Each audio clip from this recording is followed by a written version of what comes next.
பூமியின் மிகப்பெரிய உயிரினமான நீலத்திமிங்கலம் இறக்கும்போது என்ன நடக்கிறது? நீலத்திமிங்கலத்தால் தனக்கு வரவிருக்கும் மரணத்தை முன்கூட்டியே உணர முடியும் என்று கூறப்படுகிறது. அதனால்தான் அது தனது இருப்பிடத்திலிருந்து 100 கிலோமீட்டர் தொலைவிற்கு நீந்தி சென்று தன்னிடம் எஞ்சியிருக்கும் கடைசி பலத்துடன் கடலின் ஆழமான பகுதிக்குள் இறுதியாக மூழ்கிவிடும். இந்த நிகழ்வு திமிங்கல வீழ்ச்சி என்று அழைக்கப்படுகிறது.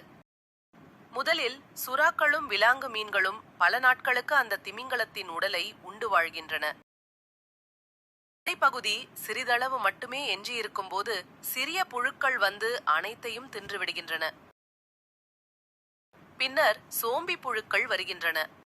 அவை திமிங்கலத்தின் எலும்புகளில் அமிலங்களை வெளியிட்டு அவற்றை சிதைத்து உள்ளே சேமிக்கப்பட்டுள்ள கொழுப்புகளையும் புரதங்களையும் வெளியிடுகின்றன.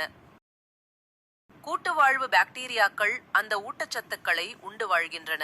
மேலும் அவை ஒன்றாகச் சேர்ந்து அந்த எலும்புக்கூட்டை சுற்றி வளரும் புதிய தாவர வாழ்க்கைக்கு ஆதரவளிக்கின்றன. இந்த செயல்முறை கிட்டத்தட்ட 100 ஆண்டுகள் வரை தொடர்கிறது. ஒரு திமிங்கலத்தின் உடல் 43க்கும் மேற்பட்ட இனங்களுக்கும் 12,490க்கும் மேற்பட்ட உயிரினங்களுக்கும் வாழ்வாதாரமாக அமைகிறது.